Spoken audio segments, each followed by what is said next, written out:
Working Title FC, a football experience for your ears that's quite sexual. It is. It's quite sexual. But it's allowed. It's allowed. It's, I got to tell you, the studio smells of sex right now. Smells of men. Smells of men. Listen, welcome to it. This is show number 3 of Working Title FC, the Phoenix podcast. Will we rise from the ashes? That's up to you. That's up to you. We're putting together something we know about Premier League season previews, done episode 1 and 2, where we've kind of looked at the shittier teams. Let's be honest. If those teams are playing each other, you're not watching. At all. Yeah, at all. At all. You've got better things to do with your time, And honestly. fans of those teams, write to us. You have a problem. Write to us at The Real PTP, and then at Ryan's got a weird one.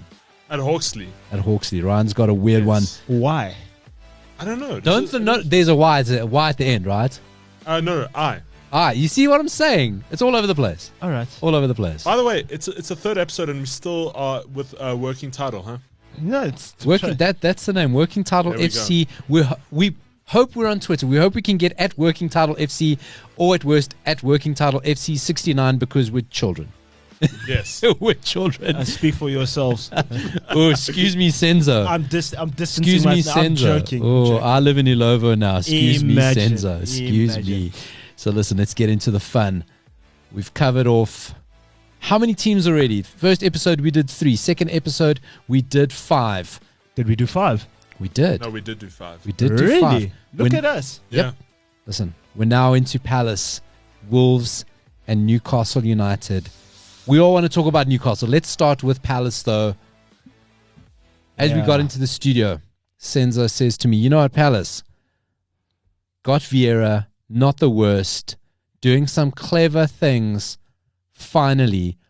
South London, where Crystal Palace is based, is, they say, outside of Rio de Janeiro, the suburbs just around Paris, South London is the most fertile ground for street footballers or raw, talented footballers in the world, and that's Crystal Palace catchment area. Yeah, so but if you think of Palace as well, I mean, Ian Wright came from Palace, and most of like Premier League big names, Rio Ferdinand's South London boy, I want to say Darren Bent. Yeah, Zaha's from there. Zaha's from there. So I mean, it's a lot of street footballers, guys, black guys. So like, yeah, so I don't know. That's the type of model that they grow up on and stuff like that. So it makes. But how do you translate that? And you know, what type of a club do you think Palace are at this juncture with the current manager that they have, with their business model, with their dealings in the transfer window? What do you think? What kind of club do you think they want to be? You know what? If Palace do this right, and this is why I bring up where they are, sure, because you kind of see PSG and the new sporting director Kylian Mbappe trying to take them to this. Oh yes. I forgot about that. Yeah. You know, don't forget, Kylian Mbappe is running a PSG's transfer strategy right now. But when you sit in a catchment area like that and you go like, every footballer here is good. Like, everybody's a good footballer. Some of them can be elite footballers, right? Yes. Your strategy's got to be around developing that, getting the kids young. Yeah. You got to get them before Chelsea get them, before Arsenal get them. And maybe what your advantage Before Tottenham is, get them. but maybe what your advantage is, those guys are going worldwide. They're getting kids from Argentina. They're getting kids from Senegal. Where you're going, if they're not paying attention to their home, we're getting them. We're getting them first, right? If a kid shows promise, he's part of us. He's part of what we're doing. Yes. And we show him the pathway. We show him Zaha. We show him Olise. We say, these are the guys. And we say, hey, by the way, we invest. Patrick Viera gets what we're doing here. He gets you. Exactly. And that's why I say they've got the perfect manager. But also, do you know from Palace, like, do you know what's disappointing? That Yannick Bolasie thing. Because Yannick Bolasie had something in him. Oh, he was a guy, man. Jeez, that guy was a baller. Yannick Bolasie was a baller, no. Baller. And he went to Everton, and then after that, yeah. I mean, another guy, even talking Mark Gay. I mean, phenomenal. Yeah. Okay, original from Chelsea. I think he was Chelsea's academy. Yeah. What I like about Crystal Palace is the whole Patrick Vieira thing. Yeah. You got to love a manager. Ryan, I don't know if you saw this. End of last season, there was pitch invasions everywhere. It became a bit of a social media thing. People want to get in. Those boys who got up in Vieira's face and fucking kicks the guy up the arse. Yeah. Like, but honestly, Solskjaer's not doing that. Yeah, but also would you F with Patrick Vieira? But what were these guys, because they looked young, Those are not guys who saw Patrick With Viera Viera, play. yeah. They see, Patrick Viera got a bit of a paunch. Oscar Roy Keane. He's got a little bit about around the jowls. They never saw peak Viera. I wouldn't F with Viera. The only man Roy Keane was scared of. Yeah, exactly. The only man who intimidated Roy Keane was Patrick. And you're going to go put him on a TikTok of him kicking you in the asshole. Yeah. But that sends a message to the players of going, this is the guy. I think Patrick Viera is the perfect fit for a club like Absolutely. just for that reason of going, wow, here's the pathway. There's a couple of you in the squad that have followed this route. Yeah, you've got a manager that believes in what we're doing. Palace play it right. They're a fixture. They're in London. Yeah. I mean, that's where you want to be as a Premier League team. I think Palace can do good things. I want to see Viera do well. Yeah, I want to see him do well. Because speaking to the London thing, I mean, once you've got that London tag behind you, I mean, a player's not going to have a problem settling in, like, living wise. He's like, there are things happening in London. Yeah, if you got to go to England, right, and you can't get to Manchester City or Liverpool, and listen, those aren't great places to live, right? Yeah. Okay, you go, I'll do it for the football. But if I can't do, he has a couple of London clubs. I'm in London where things are happening. Yeah. Right? Ryan, I want to flip over to you. Conor Gallagher, huge difference maker in Palace last season. Yes. Right? Massive. Supremely talented footballer. I don't think he's good enough for Chelsea. He's gone back there. He wants to break through. I don't see him good enough. I thought he had a chance when it looked like Chelsea. We'll talk about Chelsea later. What's the transfer situation going to be? Are they going to wear all blue kits because no one's allowed sponsoring them? You know, all that crazy nonsense that went with it. At that time, you go, okay, Conor Gallagher can go back there and establish himself. Now with the Chelsea, they can seemingly go out and buy anybody again. Yes. Because, I mean, how's that? We'll talk about Chelsea. It's weird at Chelsea. Your dad was a millionaire. Your stepdad's a billionaire. Like, I mean, what are we talking about? Yeah. Right? No, both are billionaires. One's a billionaire with friends who are also billionaires. As a Chelsea fan, Conor Gallagher, do you want to see him, and a Chelsea boy comes through academy, do you want to see him do well at Chelsea, or do you want to see him go off and dominate and be the key guy at Crystal Palace, a team on the up?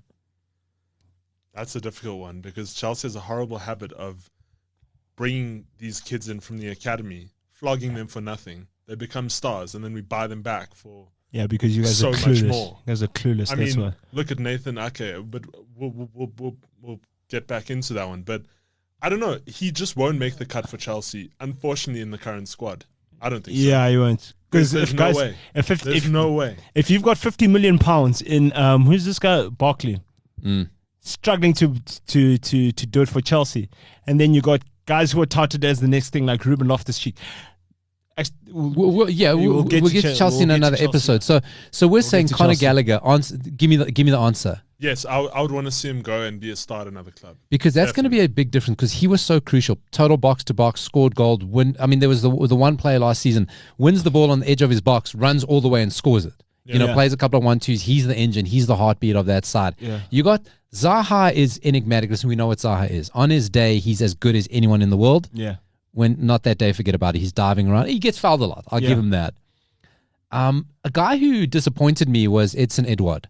Yeah. I really thought that dude was going to come in and score a lot of goals for Palace. Listen, also taking time to adapt. Let's see what he's like with some time under his belt. But look, also now Crystal Palace, they've signed, and this speaks to Viera again, Crystal Palace transfer news.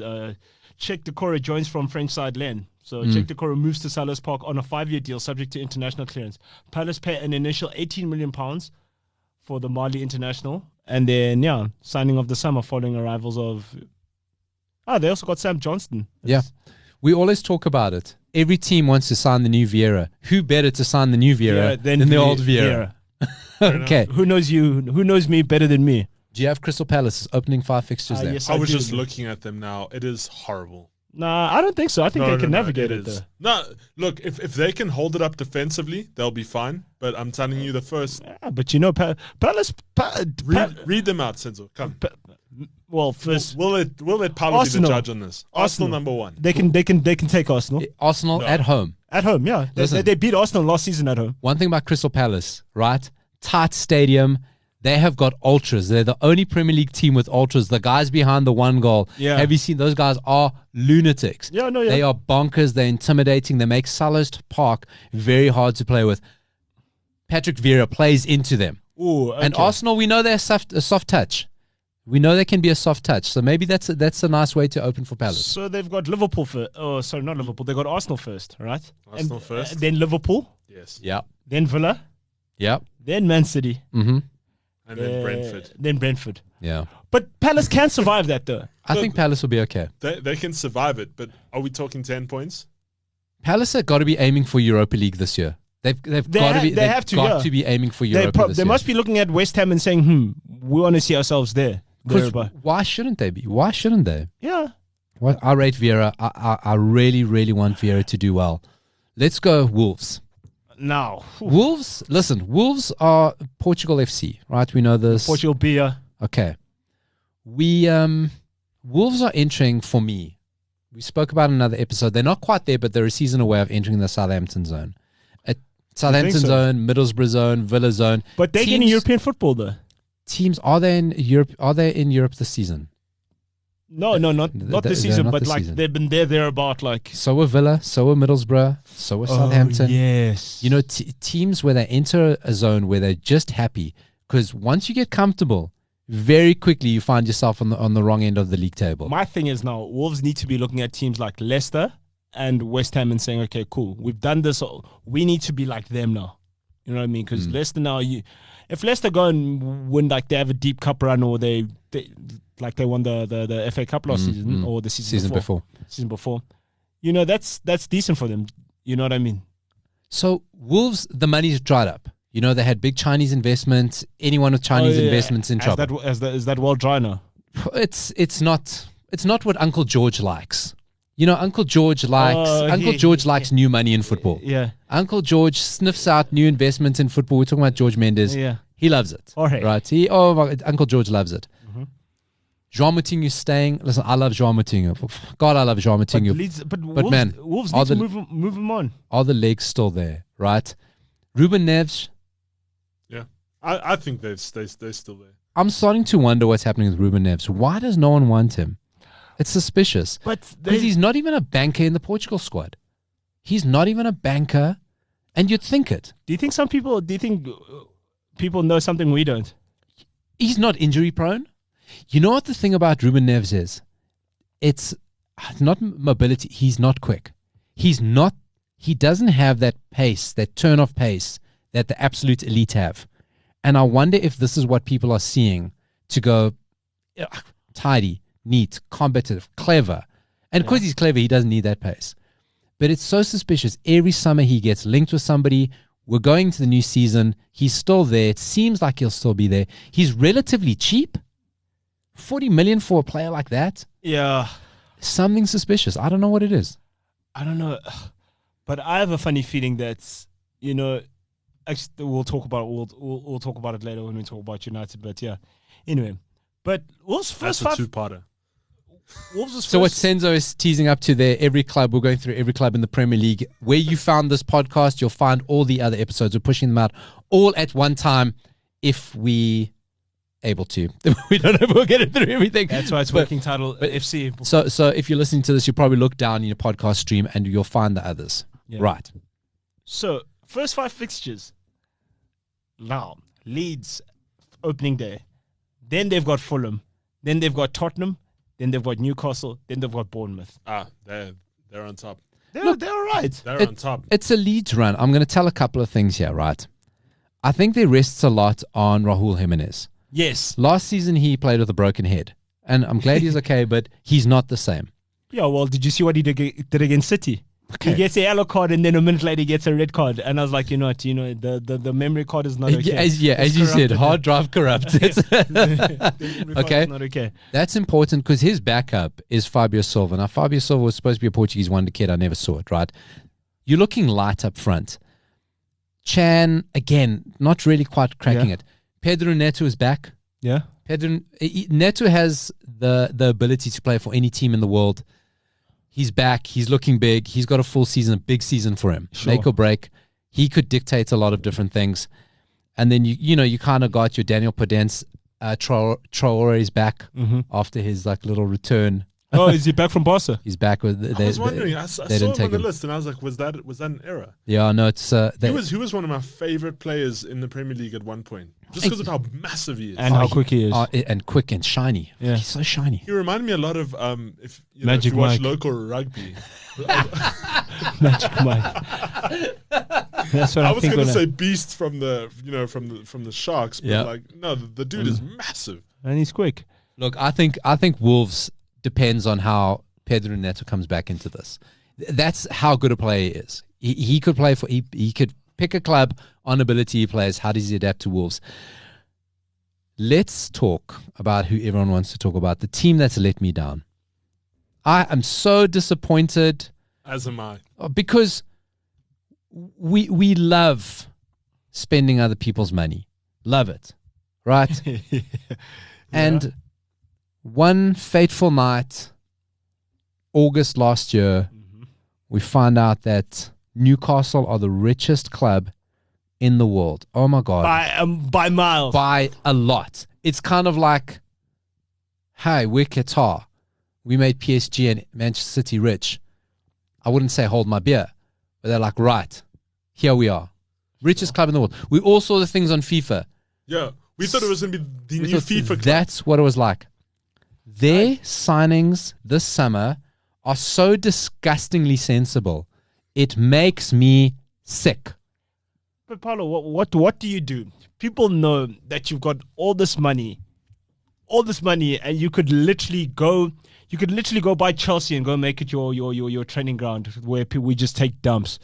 Yeah, right. I said it. Nick Pope. They're signing Nick Pope. Chris Wood. Do you know what they're signing? They're signing a whole bunch of Eddie Howe's. Sven Botman. Yes, nice boys. It annoys me so much that they haven't so sensible. They haven't bought a Messi or a Ronaldo. No, but that's how you get finessed. That's how you get finessed. No, I know, but I'll tell you. Everyone is, as soon as they got bought, they were like, I don't know if you noticed, but everyone who became a Newcastle fan or was a Newcastle fan, they got ripped because it was, all of a sudden it was like, oh, now you're supporting oil money. No, but like, do you know for me, Newcastle, do you know how they must approach this thing that they have? They have to approach it the way City approached it when they got new money. And by Robinho.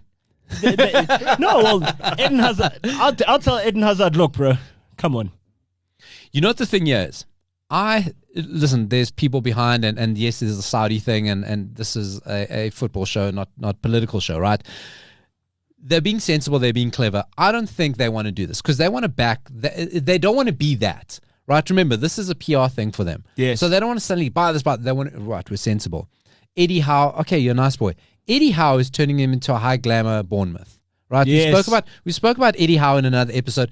He's got a ceiling. He gets you to a certain thing, neat and tidy, just like him. He's neat and tidy. Sure, yeah. That's what Newcastle are going to become. That's why they're signing the Nick Popes of the world. This is exactly the guys that they're getting. Sven Botman, yes. Right? United, AC Milan, both wanted him. He goes to Newcastle. He's very sensible. Broja from Chelsea. Have they got him? No. They're one of the teams after him, yeah. They submitted a thing for a loan, but he doesn't want to go on a loan. Newcastle loaning. Jesus wept. What? Why are Newcastle loaning people? They're not loaning people. You loan Neymar and pay PSG in 2 years. They're going to get Broja. I think they're going to get him. No, but sensible. Broja doesn't want to be on a loan. He wants to be bought. And Newcastle are going to buy him. You think so? Mark my words, they're going to buy him. Okay. Mark my words. 31 million pounds. Oh my word. Okay, but how much? 31 million pounds. That's the price tag. That's the price tag that Chelsea have put on him. That's fine, but I mean, it's still getting Chelsea reserves on loan. Do you know if I was Newcastle? Do you know where I go to? I go to Real Madrid and it's sensible and sick. I go to Real Madrid and who's that? Jovic. Yeah. I go ask them about. Let's talk about Jovic.